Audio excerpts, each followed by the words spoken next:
On February 11, 1963, the Beatles walked into EMI Studios in London with one ambitious goal: record almost their entire debut album in a single day. What followed would become one of the most legendary recording sessions in rock history.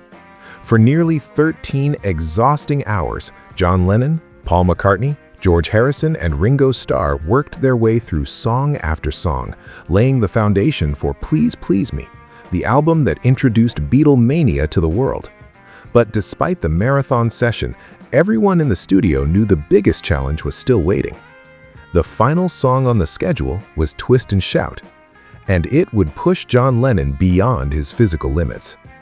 Unlike most Beatles songs recorded that day, Twist and Shout demanded something extraordinary from Lennon. Originally recorded by the Top Notes before becoming a hit for the Isley Brothers, the song wasn't about flawless vocal technique. It was pure energy, raw emotion, and explosive screaming. Producer George Martin immediately realized there was only one way to record it. If John sang it too early in the day, he wouldn't have a voice left to finish the album.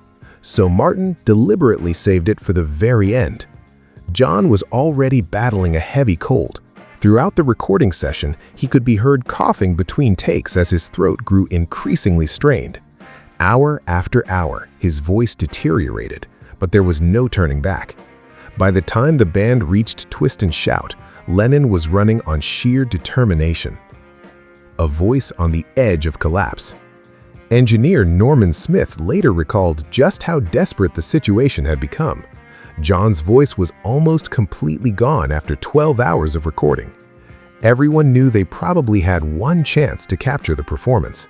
Before stepping up to the microphone, John tried everything he could to soothe his throat. He sucked on throat lozenges, gargled with milk, and mentally prepared himself for what would be one of the most demanding vocal performances of his career. Then, according to engineer Chris Neal, John did something unexpected. He took off his shirt. Standing bare-chested in Studio 2, Lennon threw every ounce of energy he had left into the song. When the tape started rolling, he wasn't simply singing, he was practically fighting the microphone. Every scream, every rasp, every desperate note came from a voice that was literally breaking apart. It wasn't polished, it wasn't technically perfect. It was something even better. It was real. The take that could never be repeated. George Martin later explained that the band intended to record 2 complete takes. The first one was astonishing. They attempted a second. It barely got started. Lennon's voice had completely disappeared. He simply couldn't do it again. As a result, the version heard on Please Please Me is essentially the only complete studio performance the Beatles ever recorded of Twist and Shout. There were no endless overdubs, no vocal corrections, no second chances. Just one unforgettable take captured at exactly the right and perhaps the last possible moment. Ironically, the very thing that should have ruined the recording became its greatest strength. Lennon's shredded voice gave the song an urgency and intensity that no healthy vocal performance could ever reproduce. His exhaustion became part of the music, his pain became part of the emotion, and listeners could hear every second of it. A performance that shocked everyone in the studio. The people behind the glass knew they had witnessed something extraordinary.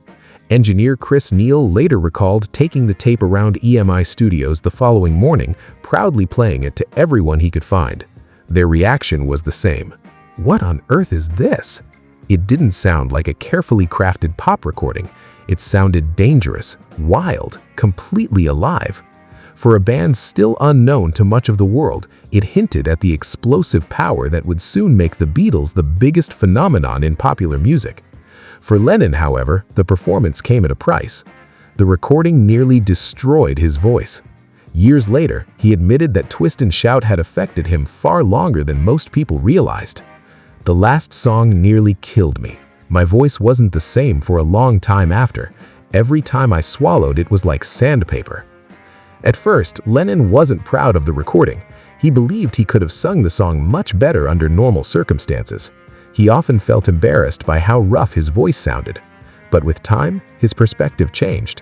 Eventually, he realized that listeners weren't hearing technical perfection, they were hearing honesty. As Lennon later reflected, "I was always bitterly ashamed of it because I could sing it better than that.